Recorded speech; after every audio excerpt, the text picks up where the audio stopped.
Coach, you've been through this a few times. I imagine it never gets old. You know, you find a way to be proud of each team for different reasons. This team has had a challenging course this year, challenging time, and I'm super proud of the togetherness that they showed just in this moment. Not, that's an incredible team. Hawaii has an incredible coaching staff, so we're very fortunate to get the result. So we look back at some of the big highlights from this one. You go up 6-3 late in the third. Hawaii comes back with that buzzer beater goal and then holds you scoreless for all the fourth quarter. How does your team refocus going into overtime when Hawaii changed the tide so drastically?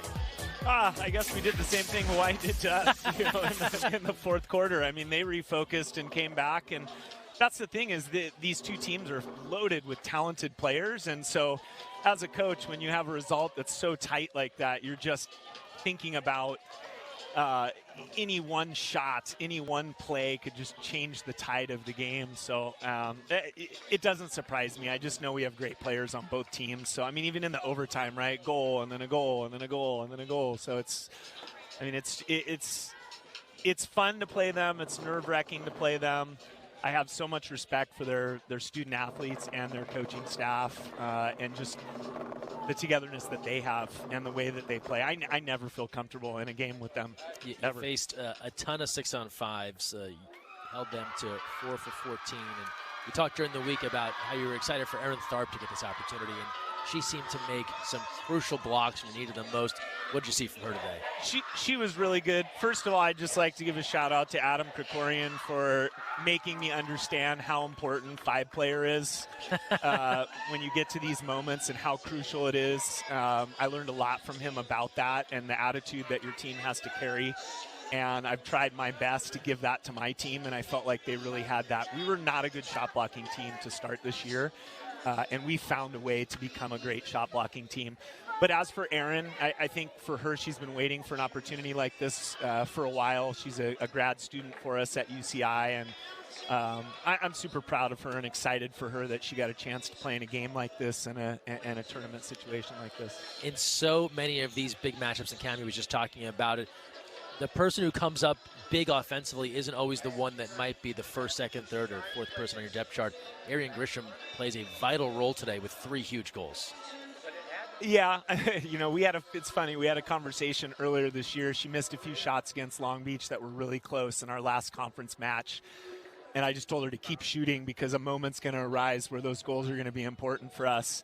And I'm just excited that she was ready for it. And hats off to Kennedy for finding her on that last play over there in front of the cage. I mean, that was incredible. I don't know that I've seen that happen before.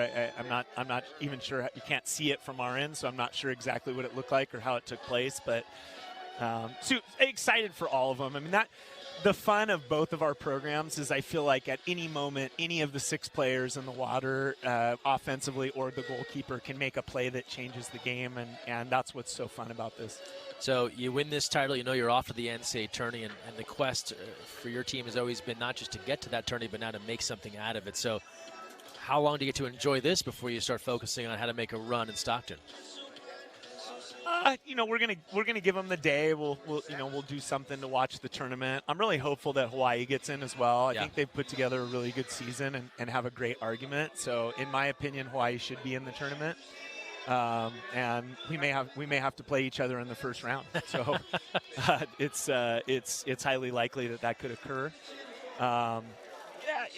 You let each team take on its own identity, and they prepared themselves for this as much as I did anything. I mean, I think coaches sometimes get way too much credit in terms of setting the bar.